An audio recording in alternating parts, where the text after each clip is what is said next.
Sam दिमाग से एक 7 साल के बच्चे जितना होता है और उसे किसी भी बात को समझने में थोड़ा वक्त लगता है। एक दिन उसके लिए हॉस्पिटल से एक कॉल आती है, जिसके बाद वो दौड़ता हुआ हॉस्पिटल पहुंच जाता है, जहां रेबेका नाम की एक लड़की उसके बच्चे को जन्म देने वाली होती है। जल्दी ही उसे एक लड़की पैदा होती है और डॉक्टर उसे सैम की गोद में दे देते हैं। सैम को जब एहसास होता है कि वो बाप बन गया है तो उसे बहुत खुशी होती है और अब वो उस बच्ची का नाम लूसी रखता है। लेकिन उसकी गर्लफ्रेंड रेबेका लूसी के पैदा होने से बिल्कुल भी खुश नहीं दिखाई दे रही थी। दरअसल रेबेका एक बेघर लड़की थी जो सैम की ओर अट्रैक्ट होकर उससे संबंध बना बैठी थी और इसी दौरान वो प्रेग्नेंट हो गई थी।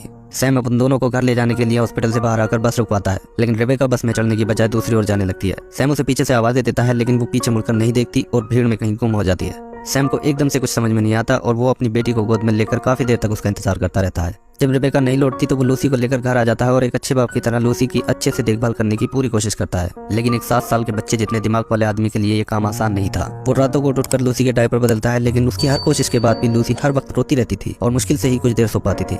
बच्ची की लगातार जोर जोर से रोने की आवाजें सुनकर उसके पड़ोस में रहने वाली एनी उसे बच्ची को लेकर अपने पास बुलाती है और समझाती है कि बच्ची को हर 2 घंटे में दूध पिलाना बहुत जरूरी है। वो उसे और भी कई सलाह देती है, जिसके बाद लूसी अब ज्यादा नहीं रोती और अब वो पहले से ज्यादा सोने भी लगती है। सैम लूसी का ध्यान रखने में इतना खो गया था कि कुछ दिनों के लिए वो अपने दोस्तों को भी भूल जाता है। आखिर एक दिन उसके चारों दोस्त ब्रैड, रॉबर्ट, जो और इफ्ती उसके घर पर ही आ जाते हैं। सैम के दोस्तों की कंडीशन भी उसी के जैसी होती है और उनका दिमाग भी छोटे बच्चों जैसा ही होता है। अब वो सब अक्सर उसके घर पर आकर लूसी को खिलाने लगते हैं, लेकिन वो भी हर वक्त लूसी की देखभाल नहीं कर सकते थे। इसलिए सैम लूसी को अपने साथ काम पर ही ले जाने लगता है, जहाँ उसका बॉस उसे काफी सपोर्ट करता था। लेकिन लूसी अब बड़ी होने लगी थी और उसे साथ लेकर काम करने में सैम को मुश्किल होने लगती है। इसलिए अब वो लूसी को एनी के पास छोड़कर काम पर जाने लगता है। लूसी एक होशियार बच्ची थी जो अब काफी सारे सवाल पूछने लगी थी, लेकिन सैम उसके सवालों के ठीक जवाब नहीं दे पाता था क्योंकि उसे खुद नहीं पता होते थे। वो उसे अपनी मॉम के बारे में पूछती है और सैम की बातों से वो ये मान लेती है कि उसकी मॉम अब कभी लौट कर नहीं आएगी। लूसी ये बात अच्छी तरह जानती थी कि सैम दूसरे लोगों से अलग है, लेकिन वो इसके लिए खुद को लकी मानती है क्योंकि दूसरे बच्चों के डैड सैम की तरह उनके साथ पार्क में खेलने नहीं आते। अपनी इस कंडीशन के बावजूद भी सैम लूसी का ख्याल रखने और उसे खुश रखने में कोई कसर नहीं छोड़ता।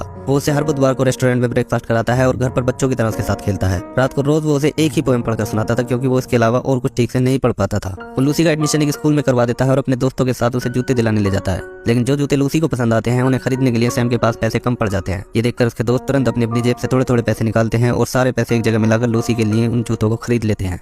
कुछ दिन बीत जाते हैं और लूसी अब इंग्लिश पढ़ना सीख जाती है, लेकिन वो जानबूझकर सैम के सामने अटक अटक कर पढ़ती है क्योंकि वो चाहती थी कि सैम पढ़ने में उसकी मदद करने की कोशिश करे, जिससे वो भी बिना अटके पढ़ना सीख जाए। लेकिन ऐसा नहीं हो पाता क्योंकि सैम का दिमाग इससे ज्यादा नहीं सीख सकता था। वो तो बस वही पोएम वाली किताब पढ़ सकता था जिसे वो हमेशा पढ़ता था। एक दिन एक सेक्स वर्कर उसका ध्यान अपनी ओर खींचने के लिए उससे बातें करने लगती है। अब सैम भी उससे हंसकर बातें करने लगता है, लेकिन इतनी देर में पुलिस वहां आ जाती है और दोनों को पकड़कर पुलिस स्टेशन ले जाती है। पूछताछ के दौरान पुलिस को पता लगता है कि सैम की एक बेटी भी है। सैम की कंडीशन देखकर पुलिस उसे छोड़ देती है, लेकिन पुलिस स्टेशन में मौजूद चाइल्ड एंड फैमिली डिपार्टमेंट की एक सोशल वर्कर मार्गरेट उसे नोटिस कर लेती है। अब एक दिन सैम को लूसी के स्कूल में बुलाया जाता है, जहां उसे बताया जाता है कि पिछले कुछ दिनों से लूसी जानबूझकर क्लास में खुद को सबसे पीछे रखने की कोशिश कर रही है। वो उसे लूसी की बनाई कुछ पेंटिंग्स दिखाते हैं, जिन्हें देखकर पता चल रहा था कि वो नहीं